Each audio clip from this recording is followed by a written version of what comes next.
Minsan akala po natin love life ang sagot sa malungkot nating buhay. Kasi hindi ba naniniwala tayo na happy ending palagi ang kasunod ng kwentong pag-iibigan? Yung happy ending na panghabang buhay pero hindi naman lahat ng love story ay may happy ending. Hindi lahat ng magkasintahan nagkakatuluyan at nagiging masaya sa huli.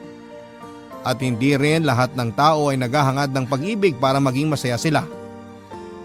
Kaya naman gusto kong ibahagi itong sarili kong kwento na hindi lang tungkol sa pag-ibig. Kung hindi sa buhay ko na alam kong makapag-iiwan ng malaking aral sa ating mga kabarangay. Papadudot, ako nga pala si Maya, isa sa mga kaibigan ni Jaira na promotor sa pagpapadala ng sulat namin sa inyo.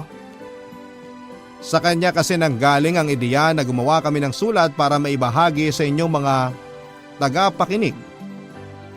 35 years old na nga pala ako at nagtatrabaho ngayon sa isang furniture store dito sa Maynila.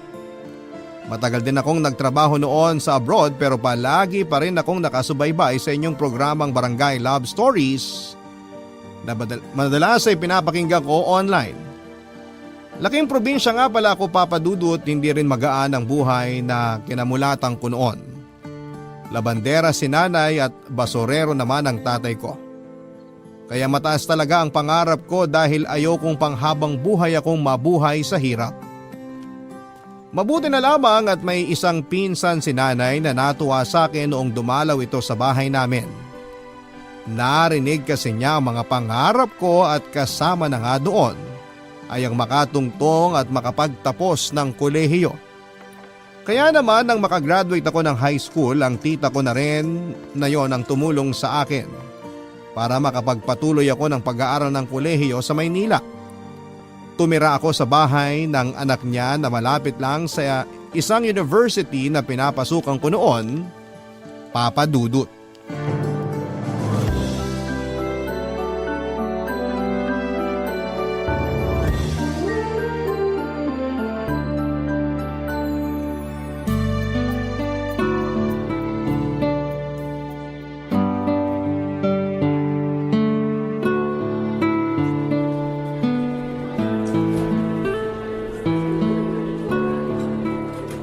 Grabe, nagugutom na ako. Kaya lang, sakto na lang napamasahe tong pera ko. Sa bahay na lang siguro ako kakain para hindi ko na magastos to. Kaya lang, kumakalam na talaga yung sikmura ko eh. Medyo nahihilo na rin ako. Makapaglakad nga muna para makaupo ako dun sa bandaron.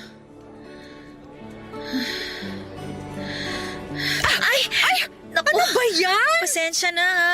Tumingin ka naman sa nilalakaran mo. Muntik na ako matumba na dahil sa'yo. Oo nga, miss. Mag-ingat ka kasi muntik ko na rin mabitawan tong cellphone ko. Pasensya na talaga kayo. Medyo nahilo kasi ako kaya hindi ko masyadong nakita ng maayos ang nilalakaran ko. Teka, ayos ka lang ba? Oo. Parang namumutla ka. Mabuti pa alalayan ka na naming makapaglakad hanggang dun para makaupo ka. Ay, hindi na. Okay lang talaga ako. Hindi. Aalalayan ka na namin kasi parang matutumba ka na. Jaira, alalayan mo yung isang braso niya. Doon tayo pumunta sa waiting shed paglabas ng gate. Sige. Dahan-dahan na. Okay ka lang ba? Kaya? Salamat ha. Ayan. Ayan. Maayos na bang pakiramdam mo ngayong nakaupo na tayo dito sa may waiting shed? Ay. Oo. Salamat ulit sa inyo. Wala yun. Ano bang nangyari at medyo namumutla ka? Tapos nahihilo ka pa. Wala namang nangyari. Ano lang kasi. Ano? May sakit ka ba kaya bigla ka na lang nahilo? Wala. Wala akong sakit. Pero ang totoo kasi, hindi pa kasi ako kumakain ng tanghalian kaya medyo nahihilo na ako. Tinapay lang din tsaka kape yung kinain ko kaninang umaga bago ako umalis ng bahay. Naku, talagang mahihilo ka niyan sa gutom. Teka, eto, may burger ako dito. Tinake out ko sa kinainan naming fast food ni Jaira kanina. Meron naman akong bottled calamansi juice dito. Hindi ko pa naiinuman to. para may panulak ka dyan sa burger na kakainin mo. Ito oh, kunin mo. Naku, wag na. Salamat na lang. Kunin mo na to. Kasi baka mamaya mas mahilo ka pa kapag hindi mo kinain tong burger. Nakakahiya kasi. Ano ka ba? Huwag kang mahiya. Wala ka namang ginagawang masama. Kunin mo na to. Sige, salamat ha. Ako nga pala si Jaira. Ito naman si Phoebe. Maya ang pangalan ko. Uy, salamat ulit dito sa binigay niyo sa akin ni Phoebe ha. Wala yun. Ang mahalaga, maging okay na ang pakiramdam mo. Kainin mo na yung burger. Sige.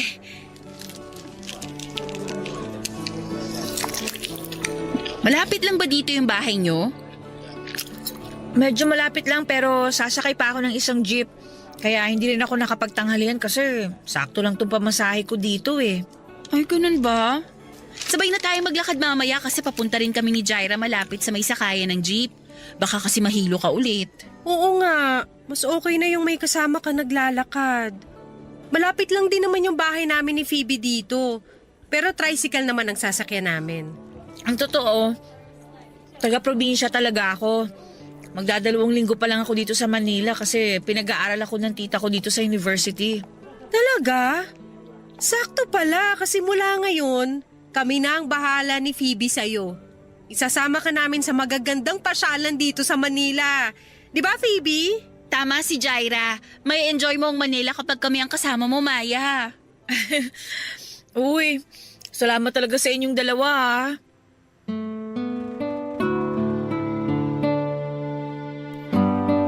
Papadudod sina Phoebe at Jaira ang una kong naging mga kaibigan noong nasa kolehiyo pa ako.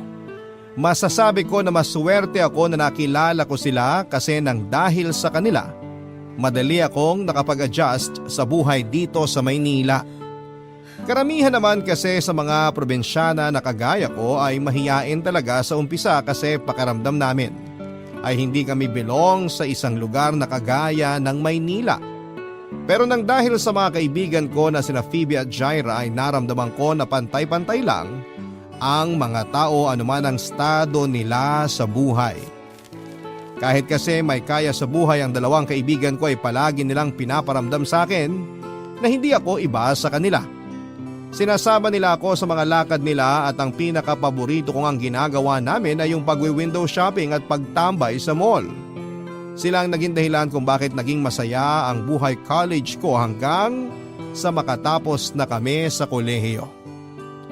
Papadudot nang makatapos ako ng pag-aaral ay doon ko na-realize na hindi pala talaga madali ang buhay dahil hindi rin kaagad ako nakakuha ng trabaho na gusto ko. At para makatulong na ako sa pamilya ko sa probinsya ay pinasok ko na ang pagtatrabaho sa isang department store. Mabuti na lang at magkasama kami ni Phoebe noon sa isang apartment kaya kahit papaano ay nakakatipid ako sa mga gastusin. Nang mga panahong ding yon ay naging bahagi ng barkada namin sina Juno, Mark at Apollo. Nang dahil sa mga kaibigan ko kahit papaano ay hindi ako nalulungkot kahit malayo ako sa pamilya ko. Kasi sila na mismo ang naging pamilya ko sa Maynila. Wala kami halos tinatago sa isa't isa maliban na lamang sa isang bagay. Papadudod sigurado ako na magugulat ang ilan sa mga kaibigan ko sa parteng ito ng sulat ko kasi ngayon lang nila malalaman ang tungkol sa naging lihim na relasyon namin ng isa sa mga barkada namin. Walang iba kung hindi si Mark. Bago pa lamang siya sa grupo noon nang mapansin ko ang mga kakaibang tingin na ginagawa niya sa akin. Siyempre ayokong mahaluan ng mali siya at masira ang magandang friendship ng barkada. Kaya hindi ko yon masyadong pinansin noong una. Hanggang sa pasimple na nga akong pinormahan ni Mark. Madalas siyang nagtitext at tumatawag sa akin kapag alam niya na hindi ko kasama ang barkada. At madalas din kaming lumalabas na kaming dalawa lamang ang magkasama.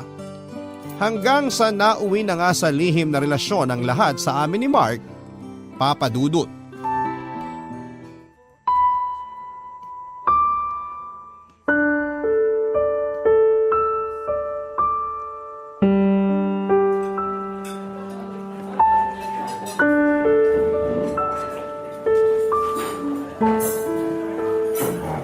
Sorry, ngayon lang ako. Alam mo ba kung anong oras na?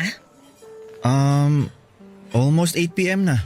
Oh, at kanina pa akong 6:45 dito sa restaurant naghihintay sa'yo. Pasensya na talaga. Traffic eh. Talaga? Traffic? Eh bakit hindi mo man lang masagot ang tawag ko kanina? Naka-silent kasi ang cellphone ko, kaya hindi ko napansin na tumatawag ka pala. Ni hindi mo man lang naalala na mag-text sa akin kung nasa ang lupalop ka na ba ng Manila? Mark naman, kanina pa ako nandito at mahigit 1 oras ako naghintay sa'yo. Nahihiya na nga ako sa waiter kasi nakailang balik na siya dito sa lamesa para tanungin ko anong pagkain ang o-orderin ko. Eh di dapat umorder ka na lang muna ng pagkain mo. Eh paano kung bigla kang hindi sumipot sa date natin? Eh di masasayang lang yung in-order kong pagkain tsaka yung perang pinambayad ko doon. Bakit ba ang init ng ulo mo, Maya? Dumating naman ako, di ba? Medyo na late lang pero nandito na ako. Oh. Kasi palagi ka na lang ganyan, Mark. Palagi ka na lang late sa mga date natin, tapos palagi mo na lang dinadahilan ng buwisit na traffic na yan. Yun naman kasi talaga ang totoo. Kahit saan ka lumingon dito sa Manila, kaliwat kanan ng traffic. At kaliwat kanan din ang ginagawa mong pambababae. Ha? Ano ba yung sinasabi mo? Alam mo kung anong tinutukoy ko? Mark, alam ko naman eh. Hindi lang ako ang babaeng dinedate mo. Bakit hindi mo aminin sa akin ngayon? Hindi ka na late dahil sa traffic? Na-late ka dahil galing ka pa sa date nyo nung isang girlfriend mo. Oh, pinagbibintangan mo na naman ako. Hindi kita pinagbibintangan dahil si Jaira mismo nagsabi sa akin na kung sino-sino raw babae ang pinopormahan mo sa opisina ninyo. Gusto ko na nga sabihin sa kanyang tungkol sa atin eh. Pero pinigilan ko lang talaga yung sarili ko kasi ayoko may makaalam sa barkada ng tungkol sa relasyon nating dalawa. O ngayon, sabihin mo sa akin na gumagawa pa rin ako ng kwento tungkol sa pambababae mo. Wala lang naman kasi yun. Mga kaopisina ko lang naman na babae yun. Madalas lang kaming nagbibiruan. Nakakabiruan o nakakalandian? Kasi magkaiba ang ibig sabihin ng dalawang yon. Minsan na nga lang tayo magkasama ng ganito, mag-aaway pa talaga tayo. Paano nga tayo magkikita ng madalas kung marami kaming babae na naghahati sa oras mo? Alam mo, sa totoo lang, nakakapagod na yung ganitong setup, Mark. Ano naman gusto mo mangyari? Tapusin ang relasyon natin na to? Oo, siguro. Alam ko naman kasi na hindi ka rin seryoso sa kung anong meron tayong dalawa. Rin? Ibig sabihin pala, sa umpisa pa lang hindi ka na seryoso sa akin? Ay, wag na tayong maglokohan, Mark. Alam ko naman na naghahanap ka lang ng pampalipas oras nung mga panahon na nagkakilala tayo. Aaminin ko, ganun din naman ako eh. Na-miss ko yung pakiramdam na may boyfriend at nakakasama hindi lang sa ganitong date, kung hindi pati na rin sa kama.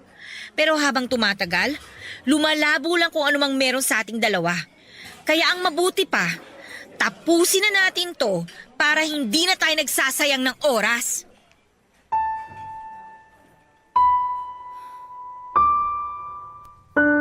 Papadudot ng magtapat si Mark sa akin noong una na may gusto siya sa akin, akala ko ay ako ang nagsabi sa kanya na huwag yung ipaalam sa barkada. Ayoko kasi na magkaroon ng ilangan ng bawat isa sa amin, kaya naman nang maging kami ay pareho na naming naging desisyon na ilihim na lamang din ang lahat sa kanila. Ewan ko ba, pero pakiramdam ko kasi noong umpisa pa lamang ay hindi naman kami masyadong seryoso talaga ni Mark noon. Oo, attracted kami sa isa't isa pero ramdam ko na dahil lang yon sa pisikal na itsura namin. Guwapo kasi si Mark, matangkad at mistiso pa. Hindi naman sa pagmamayabang pero masasabi ko rin na ako naman ang pinakamaganda sa amin nina Jaira at Phoebe. Kaya nga ako rin ang nagkaroon ng pinakamaraming ex-boyfriend sa aming tatlo. Kaya lang papadudot mula nang maging kami ni Mark ay parang doon na namin unti-unting mas nakilala ang isa't isa. Doon din namin na-realize na marami kaming bagay na hindi na pagkakasunduan at magkaiba rin talaga ang ugali naming dalawa. Kumbaga naging trial and error lang ang relasyon namin kaya madali para sa amin ang tapusin yon. Nasaktan din naman ako pero hindi ganon kalalim. Alam ko na ganon din si Mark kaya hindi kami nahirapan na ibalik paunti-unti ang friendship na nasimula naming dalawa. Mas naging close pa nga kami pero sa point na alam naming hanggang good friendship na lamang talaga ang kaya naming ibigay sa isa't isa. At sa huli ay nag-decide kaming hindi na lamang ipaalam sa barkada ang tungkol sa naging relasyon naming dalawa, Papa Dudut. Barangay Love Stories. Barangay Love Stories. Papadudot, pagkalipas ng 5 taon ay nakilala ko naman si Andrew na nagtatrabaho malapit sa department store na pinagtatrabahuhan ko. Madalas ko na siyang nakakangitian sa tuwing magtatama ang mga tingin naming dalawa dahil gwapo siya, matangkad at matipuno ang pangangatawan. Kaagad naman akong na-attract sa kanya kaya nang minsan kaming magkasabay sa jeep pauwi ay hindi ko na pinagdamot ang pangalan at cellphone number ko nang tanungin niya yon sa akin. Naging madalas ang pagtitext niya sa akin hanggang sa mag-date na nga kaming dalawa. Hindi nagtagal ay naging boyfriend ko na rin si Andrew, Papadudut. Bukod sa attracted talaga ako sa itsura ni Andrew ay nagustuhan ko rin ang pagiging malambing niya, Papadudut. Gusto niya na palagi kaming nagkikita at nagdi-date. Kapag may isang araw na hindi niya ako napuntahan sa trabaho ko para makita man lamang ako ay mababakasan ko kaagad sa boses niya kapag tumawag siya kung gaano niya ako kamis. Sa aming dalawa siya talaga ang mas clingy. Wala namang problema sa akin yon kasi mas kinikilig pa nga ako sa ganong ugali niya. Pakiramdam ko kasi mahal na mahal niya ako. Kaya naman nang isuggest niya na magsama na lamang kami sa isang bahay ay kaagad ko yon na sinang-ayunan. At tila pati panahon ay sumasang-ayon din sa amin ni Andrew noon. Sinabi kasi sa akin ni Phoebe na aalis na siya sa inuupahan naming apartment at doon na siya titira sa bahay ng fiancé niya, Papadudut.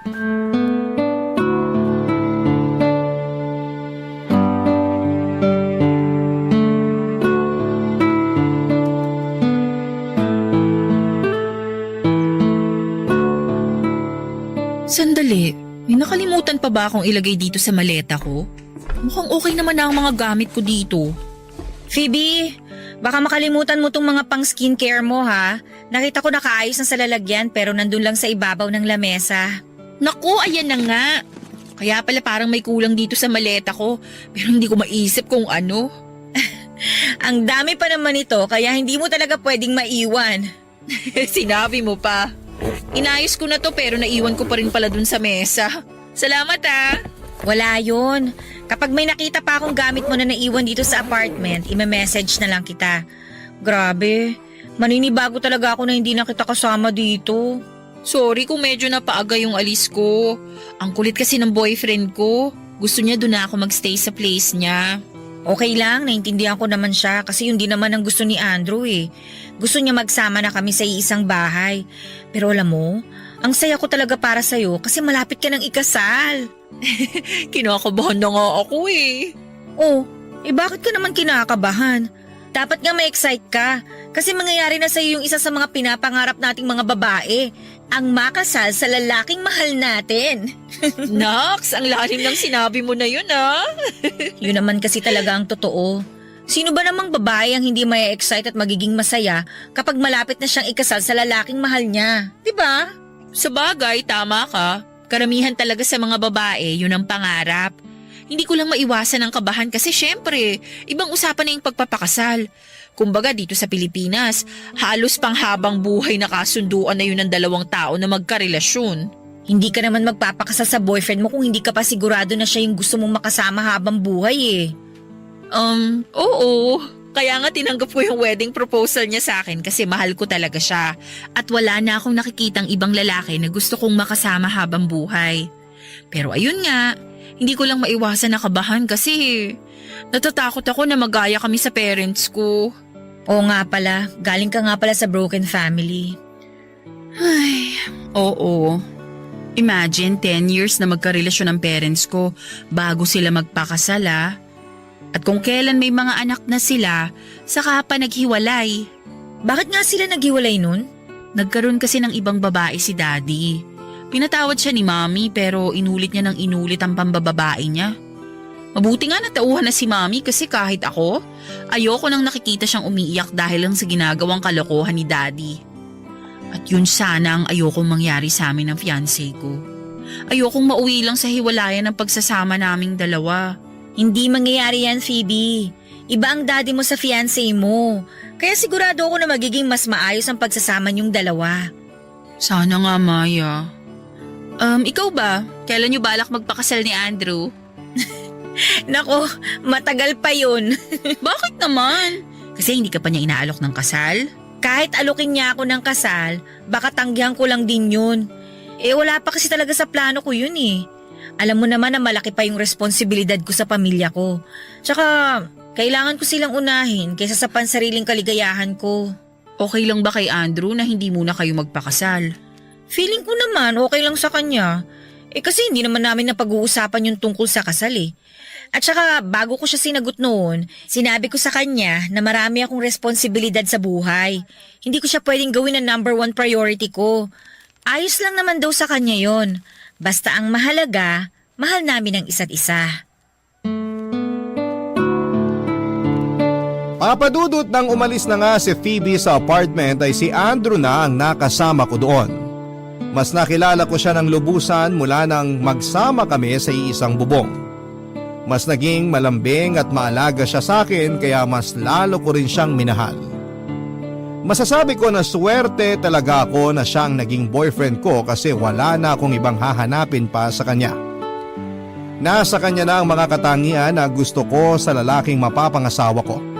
Pero syempre papadudot hindi pwede na palaging masaya ang isang relasyon. Lahat naman tayo ay dumadaan sa mga pagsubok. At nangyari din yon sa akin nang ma-stroke ang tatay ko at maospital. Naging maayos naman ang kalagayan niya sa huli kaya lang ay nagkaroon siya ng maraming maintenance na gamot. Kaya kinailangan kong magdagdag ng isa pang trabaho para madagdagan din ang pinapadala kong pera sa probinsya. Bukod sa pagiging crew sa isang fast food chain ay nag-part-time din ako bilang promo girl sa mga iba't ibang mall na malapit sa apartment namin. Binuhos ko talaga ang oras ko sa pagtatrabaho dahil kailangan ko ng pera. At yon ang naging simula ng madalas naming pagtatalo ng partner kong si Andrew. Dahil palagi niyang sinusumbat sa akin na wala na raw akong oras sa kanya at sa relasyon naming dalawa, papadudot.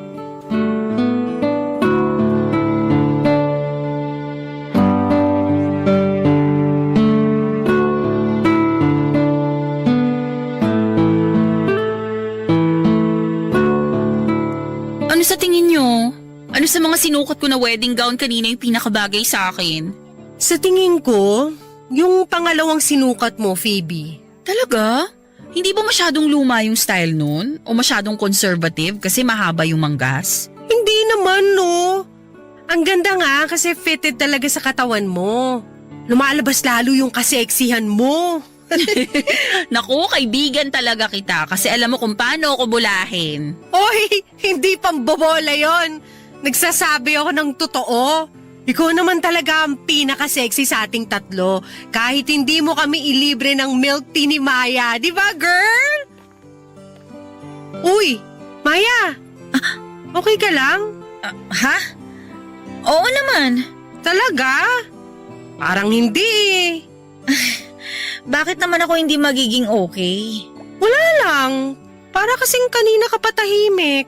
Oo nga, naubos na nga ni Jaira yung nilibre ko sa inyo na milk tea.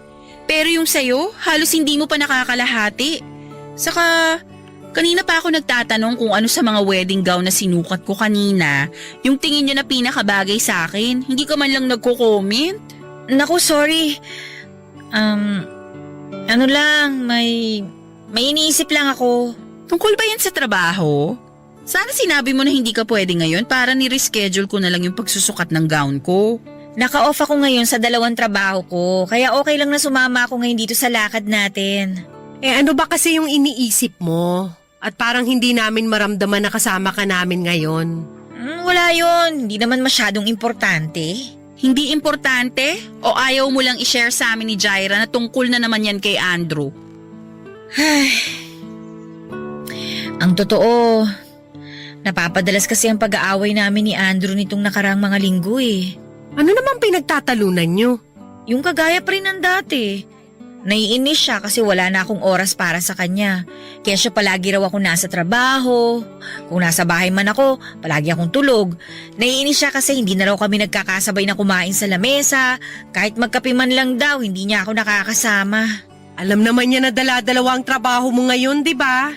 Oo, kasi nga kailangan ko na dumoble ng racket ngayon para sa mga gastusin dun sa probinsya namin. Eh di dapat maintindihan ni Andrew kung bakit halos wala ka ng time para sa kanya. Hindi naman kasi biro yung dumoble kayod ka sa trabaho. Kaya nga naiinis ako sa kanya kasi hindi niya nagigets na nahihirapan din naman ako sa sitwasyon namin. Lalo na ngayon na kailangan ko magbuhos ng oras sa trabaho. Actually, Maya, ako naman, nagigets ko yung point ni Andrew. Kaya nga kayo nagsama sa iisang bahay para palagi niyong makasama ang isa't isa. Pero hindi niya yun mararamdaman kasi nasa trabaho na halos lahat ng oras mo. Wala namang kasing choice si Maya. Kailangan niyang gawin yun para sa pamilya niya sa probinsya. Kung gusto, maraming paraan ang pwedeng gawin. Kung ayaw, maraming dahilan, Jaira. Kahit 5 to 10 minutes lang na pakikipagkwentuhan sa isang araw, magagawa ni Maya yun kay Andrew.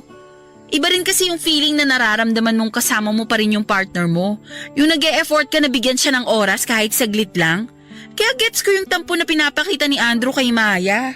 Basta ako, dapat mas maintindihan ni Andrew yung sitwasyon ng friend natin ngayon. Hindi madali ang maging breadwinner, kaya hindi siya dapat maging demanding kay Maya.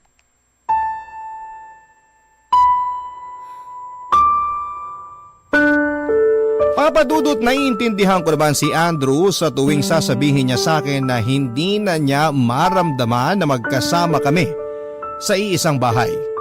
Kasi nga ay palagi akong nasa trabaho noon. Kung nasa bahay man ako ay tulog lamang ang ginagawa ko para makapagpahinga naman ako. Hindi na kami madalas na nagkakausap, nakakapagkwentuhan o nagkakasabay na kumain sa lamesa. Hindi na namin halos nakakasama ang isa't isa pero sana naman ay maintindihan niya rin. Hindi madali ang pinagdadaanan ko noon lalo na at dumoble kayod ako para sa pamilya ko. Panganay po ako sa 4 na magkakapatid at ng mga panahong yon. Ako rin na nagpapaaral sa mga kapatid ko. Wala na nga ako halos nabibili ng mga gamit para sa sarili ko dahil palagi kong inuuna ang pamilya ko. Palaging sa pagpapadala ng pera sa kanila nauubos ang pinagtatrabahuhan kong pera. Hindi yun madali para sa akin at nahihirapan at nauubos din ako. At ng mga panahong yon ay inaasahan ko na si Andrew ang magpaparamdam sa akin na magpakatatag lamang ako, papadudot. Umaasa ko noon na dadamayan niya ako at susuportahan sa lahat ng ginagawa ko. Lalo na pagdating sa pagtatrabaho pero hindi ganon ang nangyari. Dahil dumagdag pa siya sa bigat ng nararamdaman ko noon, papadudot. Barangay Love Stories. Barangay Love Stories. Papadudot, akala ko nung una ay maaayos pa namin ni Andrew ang lahat sa aming dalawa. Baka kasi pagsubok lamang yung mga pagtatalo namin at hindi pagkakaintindihan. Baka darating din ang araw na mas maunawaan namin ang isa't isa at maliliwanagan kami sa mga issue sa relasyon namin. Kaya lang habang tumatagal, mas lumalala ang pagtatalo naming dalawa. Kung hindi kami nagpapansinan sa apartment, nag-aaway naman kaming dalawa. At ang palaging sinusumbat ni Andrew ay yung oras na hindi ko maibigay sa kanya o sa relasyon namin. Ang dating tuloy sa akin noon ay masyado siyang nagiging selfish sa point na parabang ang gusto niya ay sa kanya na lamang umikot ang mundo ko na hindi naman pwede dahil malaki pa nga ang responsibilidad ko sa pamilya ko. Hindi niya yon naisip kasi hindi naman siya kagaya ko na breadwinner sa pamilya. Sa bandang huli, papadudot, ay natapos din ang relasyon namin ni Andrew. Sobrang nasasakal at nahihirapan ako sa kanya. Lalo na at sumasabay pa siya sa problema ko sa pamilya ko. Kaya naman ako na ang nakipag-break sa kanya, papadudot. Nung una ayaw niyang pumayag pero buo na ang desisyon ko ng mga panahong yon. Wala rin siyang nagawa kung hindi ang tanggapin ang pakikipaghiwalay ko. Para makapag-move on ako kaagad ay pareho kaming umalis ng apartment at tumira ako sa mas maliit at mas mura na paupahan. Akala ko ay mabilis ang magiging moving on process ko pero hindi pala. Dahil pagkalipas lamang ng ilang linggo ay naramdaman ko kaagad na sobrang miss ko na si Andrew. Doon ko po na-realize na totoo ang sinasabi ng iba na malalaman mo ang kahalagahan ng isang tao kapag hindi mo na ito nakakasama. Kasi pakiramdam ko ay mas minahal ko pa si Andrew mula nang maghiwalay kaming dalawa. At dahil nahihirapan ako ng mga panahon na yon ay humingi ako ng payo sa isa sa mga pinaka-close ko sa barkada na si Juno. Tinawagan ko siya at nakipagkita ako sa kanya sa coffee shop. Kaya lang habang naghihintay ako ay tumawag naman sa akin si Mark at humingi ng payo tungkol sa sarili niyang love life. Nagawa ko naman siyang kausapin saglit at bigyan ng payo bago pa dumating si Juno sa coffee shop kung saan ko siya hinihintay, Papa Dudut.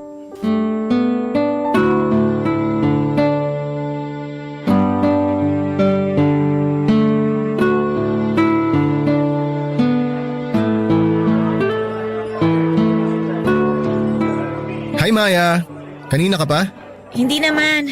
Sakto lang din ang dating mo kasi kadarating ko lang din dito sa coffee shop. Mabuti kung ganun. Sino pala yung kausap mo sa cellphone kanina? Para kasing ang seryoso ng mukha mo nung makita kitang may kausap. Ah, si Mark yun. Oh, bakit daw siya napatawag? As usual, love problem. Alam mo naman yun, palagi may problema sa mga babae. Sa bagay, tama ka dyan. Chick boy kasing tunay kaya hindi nawawalan ng problema pagdating sa babae. Gusto mo bang umorder muna tayo ng kape? Mamaya na lang siguro. Natatapos ko lang din magkape sa bahay bago ako pumunta dito. Late ko na kasi nabasa yung chat mo kanina na dito pala tayo sa coffee shop magkikita. Pasensya na kung short notice ha. Late rin kasi sinabi ng manager namin na wala akong shift ngayon sa restaurant kaya nabakante yung oras ko. Ikaw talaga yung kauna-unahang pumasok sa isip ko na gusto kong makausap tungkol sa problema ko ngayon. Mukhang love problem din yan ah. Medyo. Oh, uso yata ang love problem ngayon sa barkada natin. Ano bang gusto mong itanong sa akin? Sige, makikinig ako. Ay, ayun nga. Kasi alam nyo naman na dalawa-dalawa yung trabaho ko ngayon. Kailangan kong gawin yun kasi maraming gastusin ngayon ng pamilya ko sa probinsya. Okay naman na ang kalagayan ni tatay ngayon mula nung ma-stroke siya. Pero ang dami pa rin yung mga gamot na kailangang inumin araw-araw. At hindi biro yung mga presyo ng mga gamot na yun ha. Gets ko yan. Yung tita ko kasi na-stroke din. Kaya marami rin siyang iniinom na gamot ngayon. O diba? Hindi na biro talaga ang gastusin ngayon para sa mga gamot. Naiinis lang ako kasi hindi yun naiintindihan ni Andrew eh. Palagi namin pinag-aawayan yun. Palibasa kasi hindi siya breadwinner na kagaya ko eh. Yun ba ang dahilan kung bakit ka nakipag-break sa kanya? Oo, kasi parang masyado na talagang malabo ang lahat sa amin. Kapag nagkikita kami sa apartment, puro away na lang yung nangyayari. Nakakasawa na yung ganun, Juno. Sa halip na marelax ako kapag kasama ko siya, lalo ako nai-stress. Pero narelax ka ba nung maghiwalay kayong dalawa? Nung una, masasabi ko na, oo, medyo. Kasi wala nang Andrew na umaaway sa akin kapag panay ang overtime ko sa trabaho. Wala nang Andrew na nagde-demand sa oras ko. Wala nang Andrew na nakikihati sa atensyon ko. Ayun naman pala eh. Ano pang problema mo kung okay naman pala sa'yo yung naging hiwalayan nyo? Kasi sa totoo lang, namimiss ko na kasi siya eh. Yung pag-aasikaso niya sa akin, yung mga yakap niya, yung boses niya. Basta lahat sa kanya, namimiss ko. Mahal mo pa ba? Hindi naman nawala yun. Pero ayun nga, kailangan ko lang talagang gawin yung pakikipaghiwalay sa kanya. Kasi hindi na healthy yung relationship naming dalawa eh. Masyado nang nagiging mabigat para sa amin ng mga araw na magkasama kami sa iisang bahay. Tsaka, alam ko na nagiging unfair na rin ako sa kanya. Juno, hindi ko naman kasi pinili na maging breadwinner ng pamilya ko eh. At saka sa ngayon, parang hindi ko pa siya kayang isabay sa mga responsibilidad ko sa buhay. Sa'yo na nanggaling. Hindi mo pinili na maging breadwinner. At hindi mo dapat hayaan na masanay ang isang tao na sa kanya lang pwede umikot ang mundo mo. Sa panahon ngayon, may kanya-kanya tayong priority sa buhay. At dapat alam mo kung anong priority ang dapat mong unahin para hindi ka masyadong mahirapan. Pero maliban na nakipaghiwalay ako sa kanya kahit mahal ko pa siya. Wala namang maling desisyon, basta kaya mong pangatawanan yun. Alam ko Maya na mahirap talaga ang sitwasyon mo ngayon. Pero piliin mo kung sino sa tingin mo ang dapat mong unahin. At kung sino ang tao na dapat mong bitawan para kahit pansamantala, gumaan ang bagahe mo. Masyado nang mabigat ang mga dala mo. Kailangan mo na magbawas ngayon. Tsaka kung sakaling naguguluhan ka sa lahat ng to, ang isipin mo, hindi mo lang ginagawa to para sa pamilya mo. Ginagawa mo rin to para sa sarili mo. Papa Dudut, masasabi ko na si Juno ang pinakamatalino sa barkada namin. Siya rin ang takbuhan ng karamihan sa amin kapag may problema kami. Iba kasing magbigay ng payo si Juno at sobrang gaan niya rin kausap. Yung tipo na hindi kami mahihiyang mag-open ng kahit na anong personal naming problema sa kanya. At kagaya ng inaasahan ko ay nakakuha ako ng matinong payo mula sa kanya. Tama naman kasi ang sinabi niya, may kanya-kanya kaming priority sa buhay na dapat unahin. Hindi pwede na masanay kaming paikutin ang mundo sa iisang tao lamang. Dahil sa bandang huli, kami lang din ni Andrew ang mahihirapan kapag pinagpatuloy namin ang relasyon namin kahit na alam namin na marami kaming hindi na pagkakasunduan. Papadudod, kahit mahirap ay nagsimula akong umusad at kalimutan ang lahat sa relasyon namin ni Andrew. Nag-focus na lamang ako sa pagtatrabaho at pagtulong sa pamilya ko. Pinili ko sila at hindi ko sila kayang pabayaan. Hindi nagtagal ay nakatanggap ako ng job opportunity sa Singapore. May pinsan kasi ako nagtatrabaho doon at sinabi niya na pwede niya akong tulungan na makaalis ng Pilipinas. Wala sa isip ko noong una na maging OFW, pero naisip ko rin na maraming dahilan para hindi ko palampasin ang job opportunity na yon. Hindi lang para sa pamilya ko kung hindi para na rin sa sarili ko. Kaya naman sa huli nagpasya ako na tanggapin ang trabahong inalok sa akin ng pinsan ko. Malungkot at mabigat talaga sa akin yon. Hindi lang dahil sa pamilya ko na matagal kong hindi makikita, kung hindi dahil na rin sa mga kaibigan ko na halos pamilya na ang turing ko. Papadudot, malapit na ang pag-alis ko ng bansa nang magaya si Juno na magkita-kita ang barkada sa mismong araw ng mga puso taong 2018. Nang dumating ako doon, si Phoebe lang ang wala pa ng mga oras na yon. At hindi ko inaasahan ang pakulo na inihanda ni Juno para sa espesyal na araw na yon. Ang tungkol sa time capsule, kung saan ay maglalagay kami ng mga bagay na sumisimbolo sa estado ng buhay namin ng mga panahon na yon. Habang pinapaliwanag yun ni Juno ay natatahimik na lamang ako habang nag-iisip kung ano bang dapat na ilagay ko doon. Binuksan, kinapa ko ang bulsa ko, binuksan ko ang bag ko at sinilip ko ang laman ng wallet ko.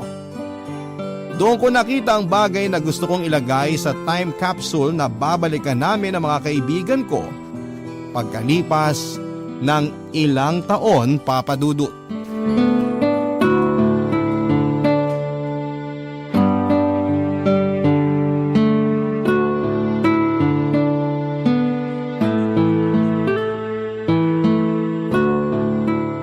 Ang tagal namang dumating ni Phoebe. Oo nga eh. Hindi pa tuloy natin maibaon yung time capsule. Kasi siya na lang yung hindi pa nakakapaglagay ng something niya sa lata ng biskwit. Malapit na raw siya dito kaya baka maya-maya lang nandito na rin siya. Sakto. Baka pagkatapos mag-yosini ng Mark at Apollo, nandyan na rin si Phoebe. Sana nga kasi nagugutom na rin ako. Pero ang ganda talaga ng naisip mo na to, Juno. Yung paglalagay ng mga bagay sa time capsule na pwede nating balikan at pagkwentuhan pagkalipas ng ilang taon. Agree ako dyan. Na-excite na nga ako na kinakabahan kasi syempre, di ba, maraming pwedeng mangyari pagkatapos ng araw na to. Masarap naman kasi talagang balikan yung mga bagay na akala natin hindi masyadong importante, di ba?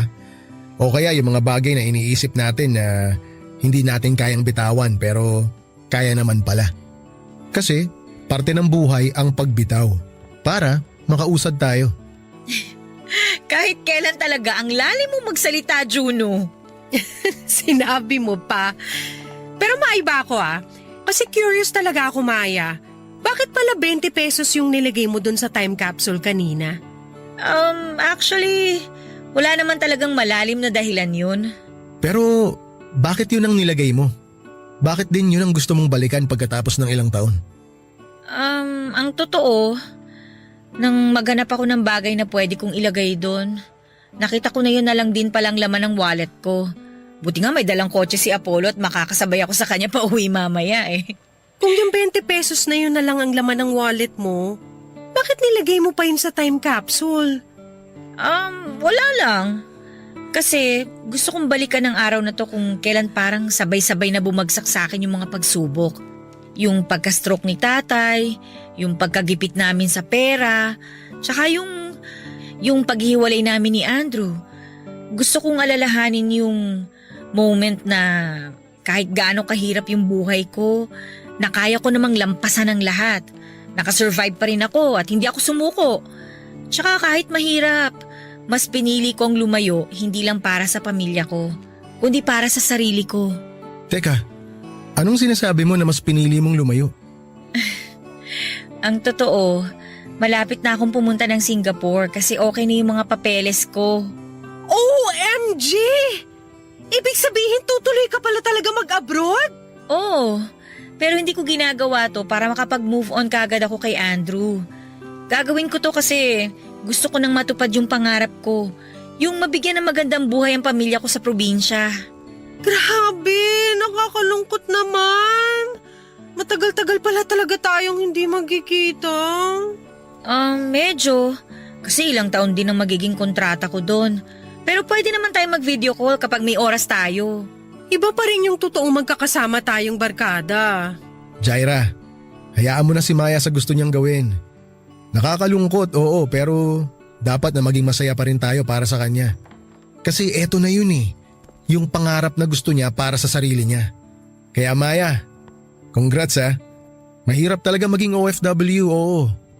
Pero alam ko, kakayanin mo. Si Maya pa ba? Pinakaastig sa barkada yan Walang hindi kakayanin para sa pamilya niya. Congrats, Maya!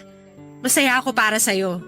At sigurado magiging masaya rin ang buong barkada mamaya kapag nalaman nila to. Kasi kagaya ng sinabi ni Juno, ito na yung hinihintay mong katuparan ng mga pangarap mo. Salamat sa inyo guys Ano ba yan? Naiiyak na kaagad ako. Basta, magtawagan pa rin tayo palagi Sobrang mamimiss ko kayo ng barkada. Papadudot, may mga desisyon tayo na pwedeng makapagpabago sa paniniwala o buhay natin. Hindi kasi pwede na palagi na lamang tayong nagpapatalo sa emosyon natin at nagpapadala sa agos ng buhay. Aminin man natin o hindi ay madalas na kailangan nating maging praktikal lalo na kapag hindi naman tayo pinanganak na otomatikong swerte sa pera. Hindi ko naman sinasabi na malas ako sa pamilyang kinalakhan ko. Sadyang hindi lang talaga ako kagaya ng mga kaibigan ko na swerte pagdating sa pera. Ganon pa man ay biyaya para sa akin ang pamilya ko. Kasi sila ang naging daan para mas makilala ko ang sarili ko. At mas maging matatag pa ako sa hamon ng buhay. Kung hindi dahil sa kanila ay hindi ko makikita ang totoong gusto kong gawin. Yon ay ang mas maging successful sa karera. Papadudot, 2 linggo pagkatapos naming magkita-kita ng mga kaibigan ko noong February 14, 2018 ay umalis na po ako ng bansa para magtrabaho sa Singapore. Mahirap, sobra. Kahit pa sabihin na matagal ko ring hindi nakakasama ang pamilya ko kasi sa Maynila ako nagtatrabaho nung una at nasa probinsya sila. Pero iba pa rin pala yung sa ibang bansa na ako nagtatrabaho. Kasi may mga oras na isa sa kanila ang nagkakasakit tapos hindi ko kaagad sila mapuntahan. May mga gabi na naiiyak na lamang ako kasi sobra ko silang nami-miss. May mga araw na gusto ko na lang umuwi ng Pilipinas para makasama na ulit sila. Pero lahat ng lungkot at pagka-homesick ko ay pinilit kong labanan. Ginawa ko yon para sa kanila at pagkalipas nga ng ilang taon ay hindi ako nabigo na bigyan sila ng maayos na buhay. May mga relasyon na nagtapos at nag-iwan sa atin ng magandang alaala. Meron ding relasyon na mahirap balikan dahil sa mapait na karanasang ibinigay nito sa atin. Minsan pa mahirap ding kalimutan lalo na ang malalim na peklat na iniwan nito sa ating isip at damdamin. Na pwedeng maging dahilan para matakot tayo na magmahal at magtiwalang muli. Magandang araw sa inyo, Papa Dudut. Tawagin niyo na lamang po ako sa pangalang Elias. 29 years old at nagtatrabaho po bilang loan processor sa isang bangko dito sa Bulacan. Nakilala na rin talaga ako sa opisina namin bilang isang workaholic na tao. Tinutokso pa nga nila ako noon na masyado na raw akong seryoso sa buhay ko. Na dapat daw ay bigyan ko naman ng tamis ang sarili ko dahil baka raw tumanda na akong binata. Ganon talaga siguro kapag alam ng mga taong nakapaligid sa akin na matagal na akong single. Okay naman ako sa ganong setup sa buhay ko, Papa Dudut. Kasi wala akong ibang iniisip kung hindi ang sarili at trabaho ko. Hindi ko inaalala ang mga tao na hindi ko naman kaano-ano. Pero syempre palaging may isa na darating sa buhay natin para baguhin ang pananaw natin. At nangyari yon nang makilala ko si Carol. Bago lamang siya sa opisina namin pero pinsan siya ng isang tenured na kaopisina ko na medyo ka-close ko na rin. Simple lamang po si Carol, Papa Dudut. Maganda at medyo tahimik na babae kaya na-atraka agad ako sa kanya. Ang nakakalungkot lang na nalaman ko tungkol sa kanya ay sinabi ng pinsan niya na may pagka-battered girlfriend daw itong si Carol, Papa Dudut.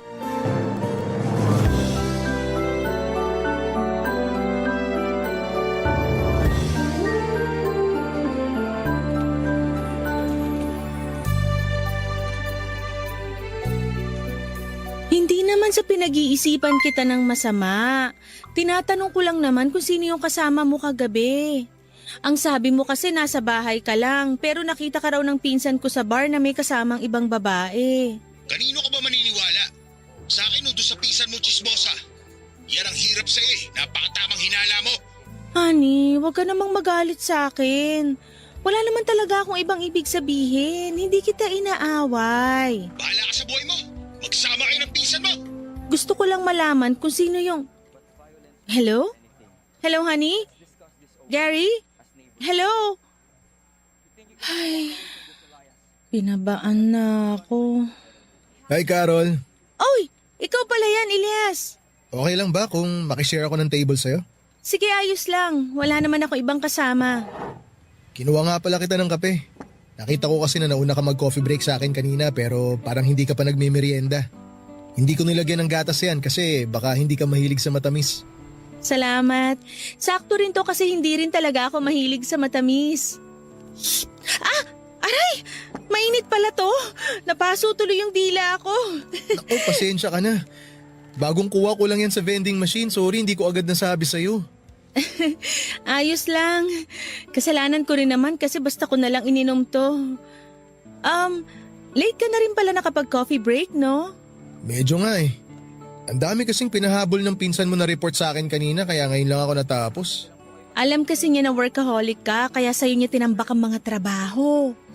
Uy, nagbagong buhay naman na ako. Hindi na ako yung kagaya ng dati na puro na lang trabaho at overtime. Kahit paano, marunong na akong gumimik ngayon. Talaga ba? Parang hindi ko napapansin yun ah.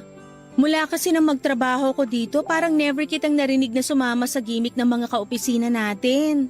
Nagkakataon lang yun kasi nga may nakaset na ako mga lakad. Pero kagabi, sumama ako nung yayain nila ako magbar. Ikaw nga tong hindi sumama kasi ang sabi mo, gusto mo magpahinga ng maaga. Hindi rin naman kasi ako mahilig gumimik. Saka ayaw din ng boyfriend ko na gumigimik ako. Siya ba yung kausap mo kanina? Oo, si Gary. Gary pala pangalan ng boyfriend mo. Kung di ako nagkakamali, siya yata yung nakita ng pinsan mo kagabi. Ang balita ko, tinawag nga raw ng pinsan mo yung boyfriend mo sa pangalan niya, tapos kinawayan. Kaya lang, hindi pinansin yung pinsan mo. Diretso lang daw na lumabas ng bar yung boyfriend mo. Yun nga rin ang sabi ng pinsan ko sa akin nung makausap niya ako kanina. Nakita niya raw si Gary kagabi sa bar. Alam mo ba na nandun yung boyfriend mo kagabi? O yun yung dahilan kung bakit nag-aaway kayo sa tawag kanina? Grabe, ang pait pala talaga nitong kape, no? Ang tapang, ang lakas makagising ng dugo. Oo, kaya gusto ko talaga ng black coffee.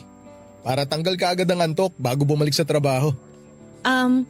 Ilyas, kailangan ko na rin palang bumalik sa loob. Patapos na kasi coffee break ko. Sabay na ako sa'yo. Ubus na rin naman tong kape ko eh. Okay, tara. Papadudot, kahit na hindi ikwento ni Carol ang dahilan ng pag-iyak niya ng mga oras na yon ay alam ko naman na tungkol yon sa boyfriend niya.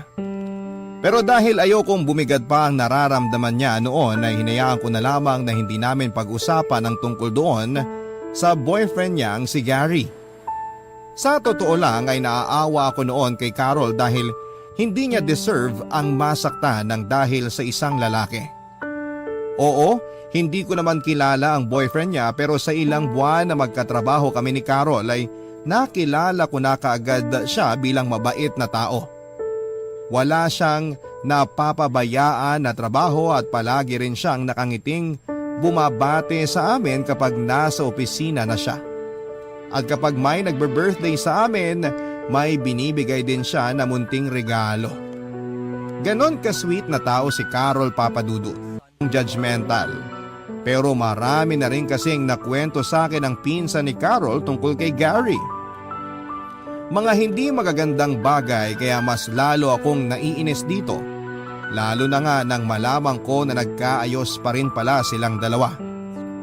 Pinatawad po ni Carol si Gary kahit nakita ito na may kasamang ibang babae. Nagdahilan lang daw si Gary na katrabaho nito ang babae na pinaniwalaan naman ni Carol para hindi na sila magtalo pa. Naisip ko noon na kung ako lang ang boyfriend ni Carol ay hindi ko siya hahayaang masaktan at umiyak sa relasyon naming dalawa. Pero dahil alam ko na hindi ko pa kayang umiksena sa buhay niya, dahil may karelasyon na siya ay nakontento na lamang ako bilang isang kaibigan. Sakto naman na magkatabi lamang ang workstation namin kaya may oras na nakapagkwekwentuhan kaming dalawa. At dahil doon ay unti-unti na rin kaming naging close na dalawa ni Carol, Papadudut.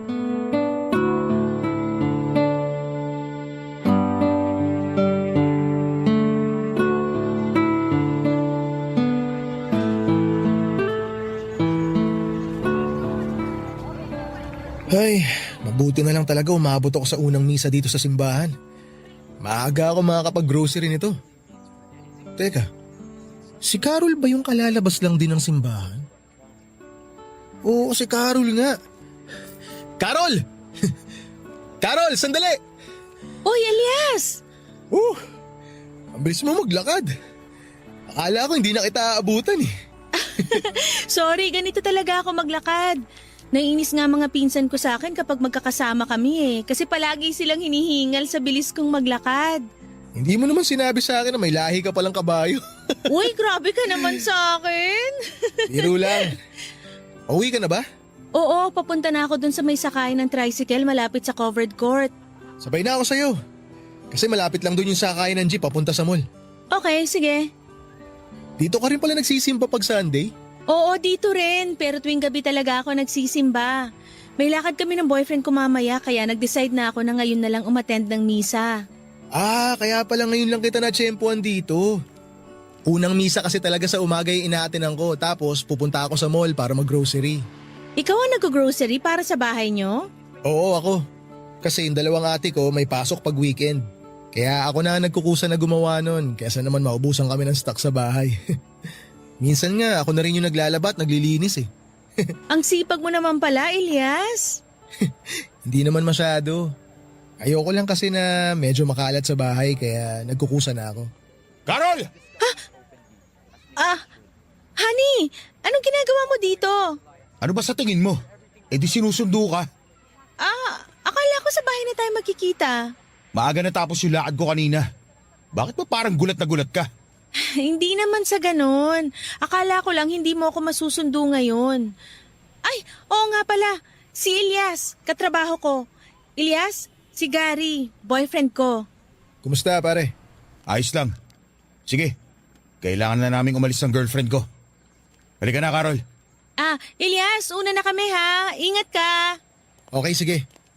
Ingat din kayong dalawa. Una na ako sa inyo. Sabi ng halika na eh. Aray, wag mo naman akong hilahin, Gary. Ang bagal mo kasi maglakad. Eto na nga, binibilisan ko na. Bitawan mo na lang ang kamay ko. Nasasaktan na ako sa paghawak mo sa akin. Nahihirapan tuloy ako maglakad. Huwag ka na nga umarte dyan. Ang dayo pa sinasabi. Ano, nataranta ka? Nahuli kitang may kasamang ibang lalaki. Ha? Landi mo ring leche ka no? May pasimba-simba ka pa, sipain kita dyan eh. Katrabaho ko lang si Elias at nakasabay sa paglabas ng simbahan. Yun lang yun. Halika na. Huwag ka mag-isip ng masama tungkol sa kanya. Wala akong ginagawang mali. Gary, bitawan mo na yung kamay ko. Nasasaktan na talaga ako.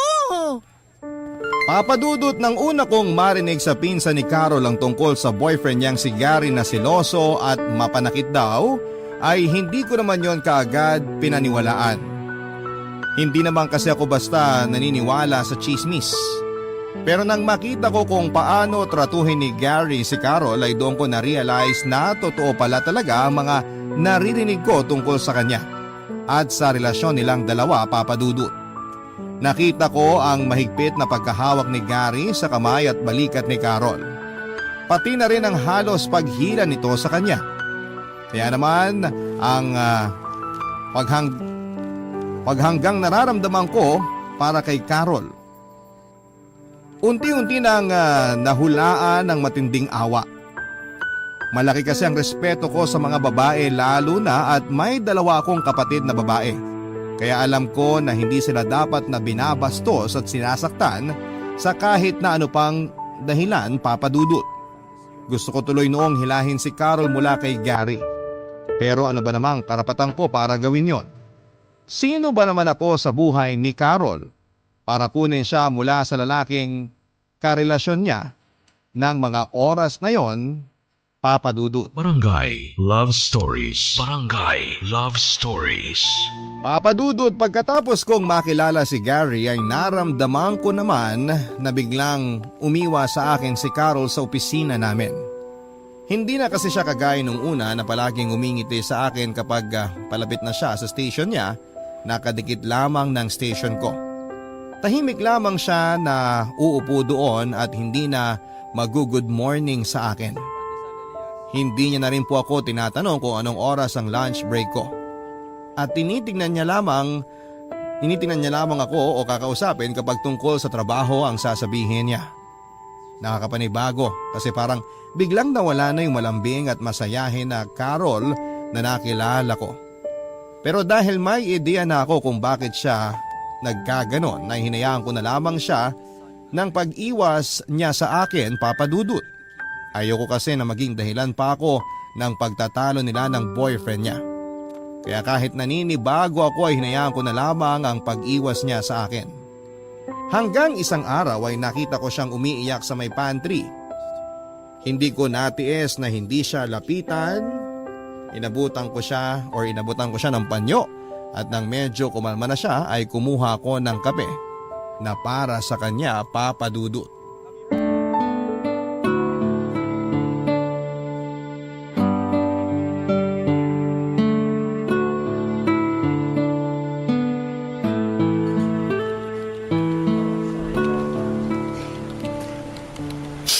Carol, eto ang kape oh. Salamat. Hindi ko muna susoli itong panyo mo kasi basa na nagsipon at luha ko, Elias. Ano ka ba? Okay lang. Sa'yo na lang muna yan. Mukhang kailangan mo pa rin ng panyo hanggang ngayon eh. Hindi kasi talaga ako nagdadala ng panyo. Tapos naubos ko na isang pack ng tissue na dala ko kanina. Kaya lang ayaw pa rin tumigil ng luha ko hanggang ngayon. Huwag mo kasing pigilan. Hayaan mo lang sila na kumawala sa mga mata mo para mapagod silang magwala. Ay, oo nga pala. Kakakuha ko lang sa vendo niyan kaya ingat ka sa pag-inom, baka mapaso ka na naman. Hindi ko rin pala nilagyan ng gatas yung kape mo kaya medyo matapang ang lasa. Para naman kahit papano, mapalitan ng pait yung sakit na nararamdaman mo dyan sa dibdib mo. Ay, Elias, sorry ha. Bakit ka naman nagsasorry sa akin? Wala ka naman nagawang atraso sa akin ah. Wala ka rin namang atraso sa trabaho kasi palagi mo natatapos sa mga nakasay na report sa'yo. Hindi naman yun tungkol sa trabaho. Sorry kasi iniwasan kita. Si Gary ba ang dahilan? Oo, kasi ayaw niya raw na makitang kasama o kinakausap pa kita. Ako pa rin ba ang dahilan kung bakit nag-away kayo sa tawag kanina na kinuwento mo sa akin? Hindi. Yung security guard naman na nasa may entrance ng opisina natin ang pinagselosan niya. Ha? Bakit naman niya pagseselosan yun? Hinatid kasi ko ni Gary hanggang sa may labas ng opisina kaninang umaga. Tapos nakita niya raw na binati ako ng security guard. Inisip niya kagad na nilalandi ako noon. Nagulat na nga lang ako na pag-check ko na cellphone ko, ang dami na niyang text sa akin na puro mura at masasakit na salita. Minura ka niya kasi pinagselosan niya yung security guard ng opisina natin? Oo, ganun naman talaga siya kapag nagagalit. Kaya nga tinawagan ko kagad siya para makapagpaliwanag ako sa kanya eh. Na walang dahilan para magselos siya. Pero ang dami na niya kagad sinabi kanina hanggang sa makipag-break na siya sa akin. Ang sabi niya pa, wag na raw ako magpapakita sa kanya kung ayaw ko raw na mabasag ang mukha ko. Kasi baka hindi na raw siya makapagtimpi kapag nakita niya ako. Grabe naman pala yung ugali ng Gary na yun. Napakagago pala niya. Anong karapatan niya na murahin at saktan ka?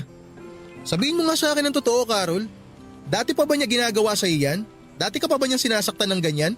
Mabait naman si Gary. Hindi ganun ang ugali niya nung unang taon na magkarelasyon kaming dalawa. Nagsimula lang siya magbago nung bumagsak ang family business nila. Naging madalas na ang pagiging mainitin ng ulo niya at dun na rin siya nagsimulang maging seloso. Doon na rin ba nagsimula na saktan ka niya? Namurahin ka? At pagsalitaan ng hindi magaganda? Hindi mo siya dapat hinahayaan na saktan ka ng ganyan. Hindi naman niya ako palaging sinasaktan. Hindi palagi pero madalas. Una sa lahat, wala naman talagang dahilan para magselos siya. Kasi wala ka namang ginagawang masama. At pangalawa, kahit ano pang dahilan, wala siyang karapatan na pagbuhatan ka ng kamay o murahin ka. Nagagawa niya lang naman yun kapag mainit ang ulo niya. Mahal ko siya, kaya kailangan ko siyang intindihin. Pero hindi yung dahilan para hindi mo na mahalin ang sarili mo.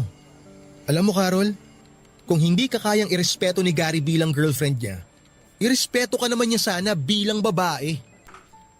Papadudot doon ko po napatunayan na totoo talaga ang mga naririnig ko noon tungkol kay Carol at sa boyfriend niyang si Gary. Grabe pala ang pagiging mapanakit nitong boyfriend kapag nagsiselos ito.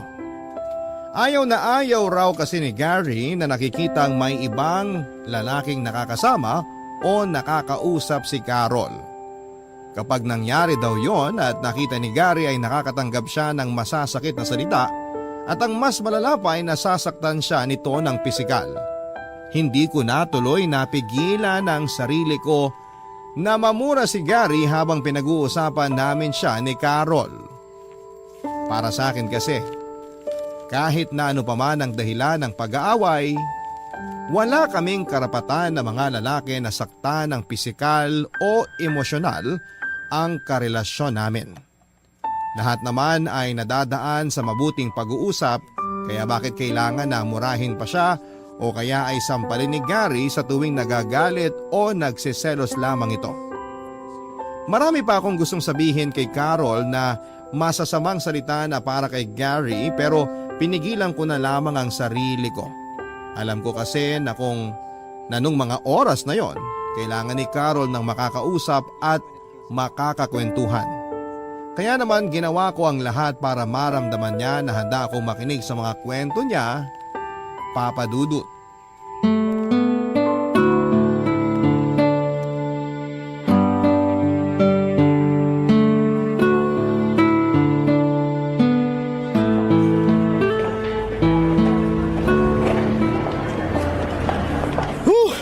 Sa wakas, makakauwi rin na maaga. Mabuti na lang wala sa mood na magpa-overtime kanina supervisor natin. Sakto nga kasi wala rin ako sa mood mag-overtime sa totoo lang. Himala, hindi ka na yata madalas nagpapakalunod sa trabaho. Sabi ko naman sa'yo, di ba, nagbagong buhay na ako. Di na ako yung dating workaholic na Ilyas na katrabaho mo. Halata nga kasi palagi kang excited kapag end of shift na. Napansin mo rin pala yon? Oh, nga pala, bakit hindi mo kasabay pinsan mo ngayon? May date kasi sila ng boyfriend niya. Ayoko namang maging third wheel kaya sinabi ko na mauuna na lang akong umuwi sa kanya. Sa bagay, boring talaga maging third wheel eh. Teka, wala ka naman sundo, di ba? Sabay ka na sa akin umuwi. Sakto, dala ko yung auto ko. Tara. Hindi na, makakaabala pa ako sa'yo. Ano ka ba? Hindi ka abala. Tsaka hindi naman out of the way yung lugar nyo pa uwi sa bahay namin eh. Natid ko na kayo ng pinsan mo dati dun. Kaya alam ko na yung papunta sa inyo. Malapit lang yun sa amin, hindi ka hassle, maniwala ka. Pumayag ka na, hatid na kita. Sige na nga, para makatipid na rin ako ng pamasahe. Carol! Hindi nga ako nagkamali. Kayo talaga ng lalaking yan. Gary? O ano? Nagulat ka na naman na nakita ko kayo magkasama? Ano? Aalis kayo? Magche-check-in kayo? Ano? Papalaway ka dito? Ha? Teka pare, mali ka nang iniisip. Wala kaming relasyon ni Carol. Tumahimik ka dyan ha? Problema namin to ng girlfriend ko kaya huwag kang makialam. Girlfriend? Anong pinagsasabi mo? Di ba nung isang linggo lang nakipag-break ka na sa kanya? Elias, tama na. Ako nang bahala makipag-usap kay Gary. Sige na, umalis ka na. Alam mo ikaw, napaalad di mo talaga babae ka. Hindi ka marunong makontento sa isang lalaki. Mali nga kasi ang iniisip mo, Gary. Mali? Talaga? Kahit kitang-kita na ng dalawang mata ko na magkasama kayong dalawa? Magkasabay kaming lumabas ng opisina dahil sabay ding natapos yung shift namin sa trabaho. Pwede ba? Huwag mo nang bilugin ang ulo ko. Hindi ako tanga para maniwala dyan sa mga kasinungalingan mo. Hindi nga ako nagsisinungaling. Sinabi na tumahimik ka na. Aray! Napakagago mo talaga, Gary! Bakit mo sinampal si Carol? Elias! Ano? Tama na! Lumabang ka! Huwag mo nasaktan si Gary! Kaya mo nang huwag saktan! Hayaan mo na nasampalin ka ng tarantadong to? Gary, ayos ka lang ba? Halika, tutulungan kitang tumayo. Bitiwan mo ako, malandi ka! Huwag mo akong hawakan! Gary! Mali kasi ang iniisip mo. Wala talaga kaming relasyon ni Elias. Ikaw ang mahal ko. Maniwala ka naman sa akin. Hindi na ako maniniwala sa'yo! Napaalandi mong babae ka! Ayoko na talagang makita yung pagmumukha mo! Diyan ka na! Magsama kayo! Gary, sandali! Mag-usap naman muna tayo. Maniwala ka naman sa sinasabi ko. Gary! Please! Carol! Huwag mo nang habulin yung gago na yun! Bitiwan mo ako, Elias! Kailangan ko sundan si Gary! Kailangan namin mag-usap! Ano ka ba naman? Wala ka na ba talagang natitirang respeto sa sarili mo? Maawa ka naman sa pagkatao mo! Walang kwentang lalaki yun kaya hindi mo siya dapat hinahabol! Kung hindi ka niya talaga kayang respetuhin, bigyan mo naman sana ng respeto ang sarili mo! Huwag mong hayaan na sinasaktan at binabastos ka ng hayop na yon!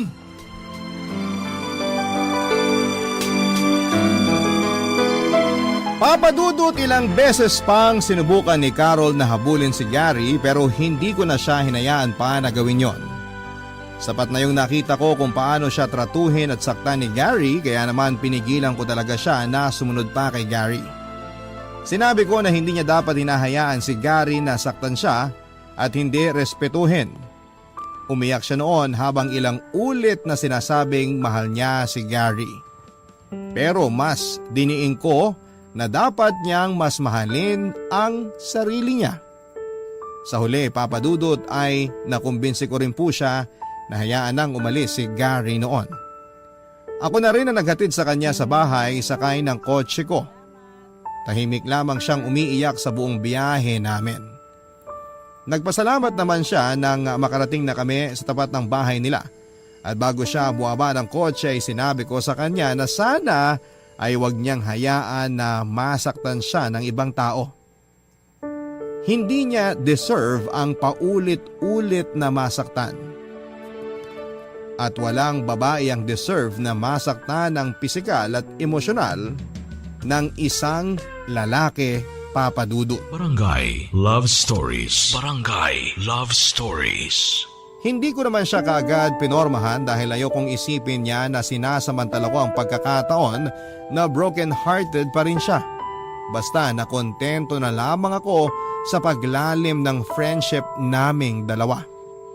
Nang lumipas ang 3 buwan ay doon ako nag-decide na ligawan si Carol, papadudot. Ginawa ko po ang lahat para maiparamdam sa kanya na seryoso ako sa panliligaw ko. Hindi naman ako bigo na mapasagot siya. Kaya lang hindi naging madali ang lahat sa relasyon naming dalawa. Grabe kasi ang trauma na naiwan ni Gary kay Carol. Nang minsang sinama ko siya sa family reunion namin. Ayaw niyang makahalubilo sa ibang tao kasi baka raw magalit ako sa kanya. Tapos naramdaman ko na minsan ay parang takot din siya sa akin. Para bang pakiramdam niya ay sasaktan ko siya anumang oras na magkasama kami. Ayaw niyang ipahawak ang kamay niya sa akin kapag yayakapin ko siya at minsan ay napapaiwas siya ng tingin dahil akala niya ay sasaktan ko siya. At palagi siyang nagugulat sa tuwing kami po ay magsisiping. Yan ang mga bagay na napapansin ko sa kanya, Papa Dudut.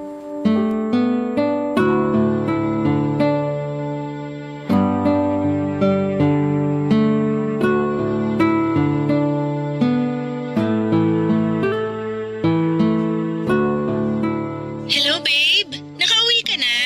Oo babe, kararating ko lang dito sa bahay. Parang medyo na traffic ka yata ah. Medyo nga eh, kasi may banggaan dun sa isang kalsada na nadaanan ko.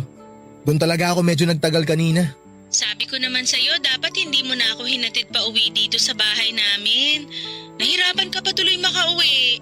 Eh hindi naman pwede yun, kasi sinama kita sa birthday celebration ng lola ko tapos mag-isa kitang pauuwiin. Tsaka hindi naman ako masyadong napagod. Ikaw ba? Nag-enjoy ka ba kanina? Oo naman, kasi kasama kita. Pero sorry babe ha. Oh, bakit ka naman nagsusorry? Kasi kinausap ko yung pinsan mong lalaki. Si Benedict. Nilapitan niya kasi ako dun sa may lamesa nung busy ka makipag-usap sa lola mo. Sinubukan ko naman siyang iwasan kaya lang ang daldal niya masyado. Madaldal talaga yun si Benedict. Sabi nga ng tita ko, pinaglihi daw siya sa puwet ng manok kaya siya madaldal eh. Ha? Hindi ka galit? Ha? Bakit naman ako magagalit? Baka kasi magselos ka dahil kinausap ko siya. Walang issue sa akin kahit kausapin mo pa ang lahat ng pinsan kong lalaki kasi may tiwala naman ako sa'yo. At alam ko na hindi mo sisirain ang tiwala ko. Thank you babe ha. Sige na, ibababa ko na rin tong tawag para makapagpahinga ka na rin. I love you. I love you too, babe. Bye. Etong kape mo, Elias. Oh, Ate Lea, gising ka pa pala. Oo. Naglinis ako ng lababo na makauwi ako kanina. Tapos nung narinig kong nakauwi ka na pala ng bahay, naisipan kong magtimpla ng kape kaya pinagtimpla na rin kita. Uy, salamat. Alam mo, pangalawang beses ko palang nakikita yung girlfriend mong si Carol, pero pakiramdam ko magkakasundo kaming dalawa. Talaga? Gusto mo na siya para sa akin? Oo, mukha naman siyang mabait. Masyado nga lang tahimik. Tahimik kasi talaga yon. Minsan nga parang takot siya sa tao. Yung tipong medyo mailap. Takot siya sa tao? Anong ibig mong sabihin? Galing kasi sa mapanakit na relasyon si Carol bago ko siya naging girlfriend. Sinasaktan siya ng dati niyang boyfriend lalo na kapag nagsiselos yung guy. Kaya akala niya magagalit ako kapag nakita ko siyang nakikipag-usap sa ibang lalaki. Nakakaawa naman pala siya. Mukhang na-trauma siya sa ex-boyfriend niya. Oo ate. Sa totoo lang ganun din ang tingin ko. Minsan nga nahihirapan na rin ako kasi pakiramdam ko hindi ko makuha yung buong tiwala niya. Para bang kahit sa akin takot din siya eh. Para palang siyang sinanay no? Nung nabubuhay pa si nanay tapos sinasaktan siya ni tatay kapag nalalasing. Tama ka Ate Lea. Si nanay din talaga yung unang nakita ko kay Carol. Pakiramdam ko nga tayo nung sinasaktan siya ni tatay. Kaya nga ang gusto ko ngayon, bukod sa alisin si Carol mula dun sa anino ng gago niyang ex-boyfriend, mabuo ko ulit yung tiwala niya para sa akin at para rin sa sarili niya. Kaya lang minsan ate, nahihirapan ako na gawin yun. Sobrang hirap palang buuin ng tiwala ng paulit-ulit na winasak ng ibang tao. Seryoso ka naman kay Carol, di ba? Oo naman ate, seryoso ako kay Carol. Sigurado ako na mahal ko na siya bago pa niya ako sagutin. O ayun naman pala eh. Huwag mo siyang sukuan kung ganon. Kasi yung isang kagaya niya na binasag ng paulit-ulit ang tiwala at pagmamahal, Kailangan ng isang kagaya mo na handa siyang buuin ulit hanggang sa tuluyan ng mawala yung takot sa dibdib niya. Siguro nga mahirap talaga. Pero kung mahal mo talaga siya, hindi mo susukuan, Ilyas. Papa Dudut, aaminin ko na nung una ay mas lamang ang awa na nararamdaman ko para kay Carol. Ang gusto ko talaga noon ay alisin siya mula sa isang mapanakit na relasyon. Kagaya ng sinabi ni Ate Leia, ang kwento ng relasyon ni Carol kay Gary kagaya ng kwento ng namayapa naming mga magulang. Noong mga bata pa lamang kami ay madalas naming nakikita si tatay na sinasaktan si nanay, lalo na kapag lasing si tatay. Natigil lamang yon nang mamatay si tatay na sinasaktan si nanay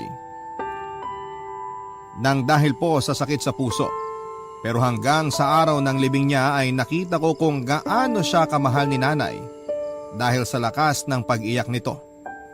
At wala pang isang taon nang lumipas ay si nanay naman ang namatay dahil sa kanyang sakit na asma. Yun talaga siguro ang unang dahilan kung bakit napansin ko noon si Carol, Papa Dudut. Kasi nakikita ko si nanay sa kanya na kahit sinasaktan na ng taong mahal niya ay patuloy pa rin po na kumakapit sa relasyon na yon. Pero ang awa na naramdaman ko sa kanya ay napalitan na rin ng pagmamahal. Kahit minsan ay nakakapagod na rin intindihin ang takot na nararamdaman niya. Kasi kung wala pa siyang tiwala na hindi ko siya sasaktan ay bakit sinagot niya po ako? Pero dahil mahal ko si Carol ay hindi ko siya susukuan, Papa Dudut.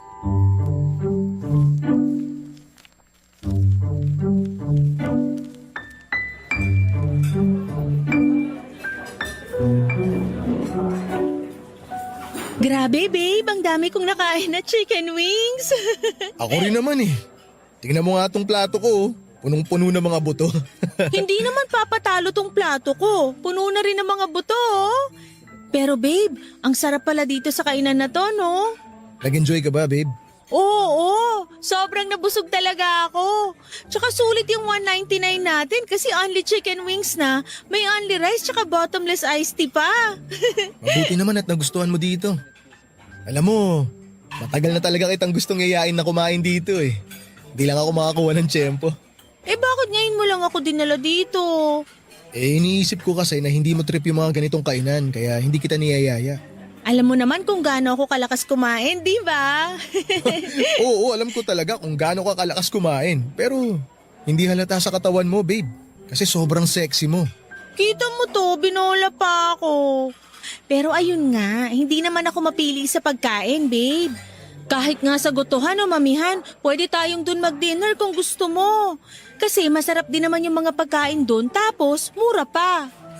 Oo, naalala ko nga na nakatatlong mangkok ka ng goto nung kumain tayo sa food court ng mall. Nagulat talaga ako dun, babe. Uy, gutom lang ako nung araw na yun, no?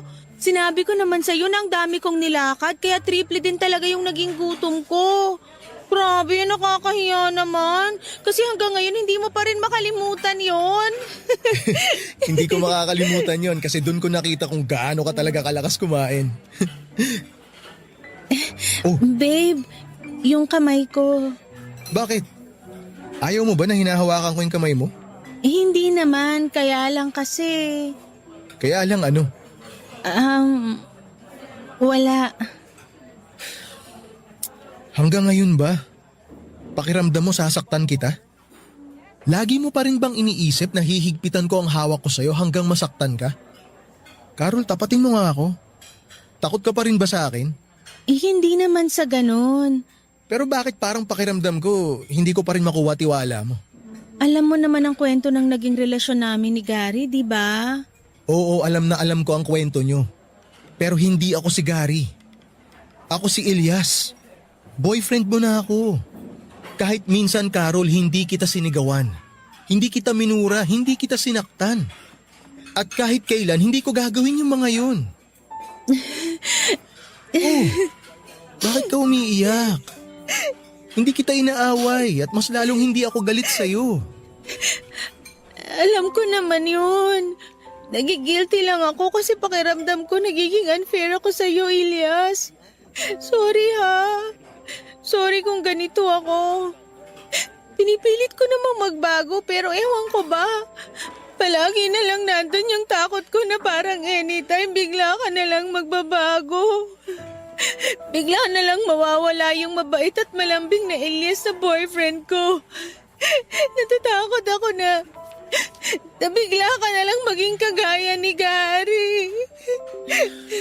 Kahit kailan, hindi mangyayari yun, Carol. Huwag ka nang umiyak. Huwag ka na ring mag-sorry. At huwag ka na ring matakot sa akin. Carol, makikiusap ako sa'yo. Sana pagtiwala ka sa akin. Pahawak ako ng mga kamay mo. Tumingin ka sa mga mata ko habang sinasabi ko sa'yo ito. Pangako, Carol. Itong mga kamay ko na nakahawak sa mga kamay mo ngayon, kahit kailan, hinding-hindi ka sasaktan ng mga to. At ako, ang lalaking nasa harap mo ngayon, nangangako na hindi magbabago. Nangangako na hindi ka sasaktan. Nangangako ako, Carol. Mamahalin kita habang buhay. Tandaan mo yan. Ano ba yan? Parang pang-wedding vow na yung mga linya mo, Elias.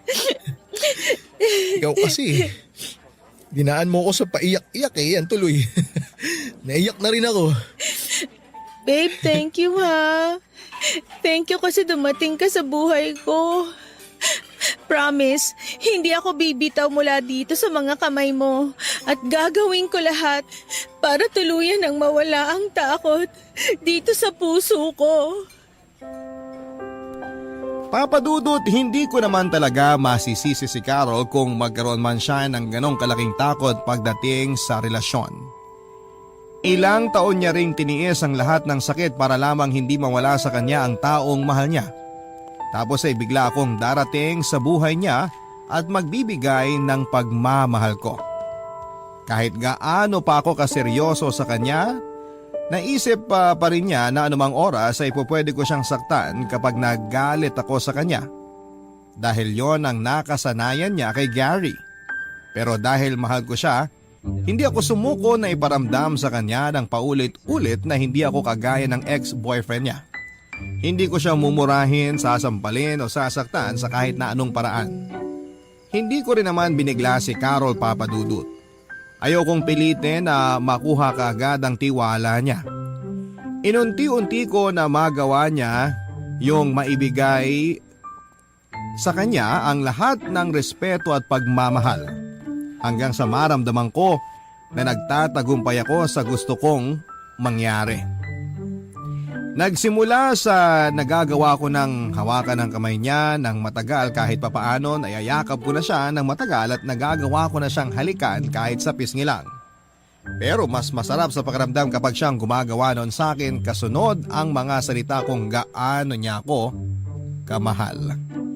Hindi nga nagtagal, Papa Dudut, ay nakumbinsi ko rin si Carol na makipag-usap sa isang life coach para mapayuhan siya tungkol sa trauma na nakuha niya mula sa kanyang naging mapanakit na relasyon. Nakita ko na naging malaking tulong yon sa girlfriend ko dahil mas madalas ko na siyang makitang ngumingiti at mas naging malambing na rin siya sa akin. At nang makapag-usap kaming dalawa, humingi po siya ng tawa dahil hindi niya raw kaagad na ibigay sa akin ang buong tiwala niya sa umpisa ng relasyon naming dalawa. Sinabi ko naman sa kanya na huwag niya na yung isipin dahil ang mahalaga, yung mas nagagawa na niyang iparamdam sa akin ang pagmamahal niya. Sa ngayon ay magtatatlong taon na ang aming relasyon. At plano ko na rin na alokin siya ng kasal sa taon na ito.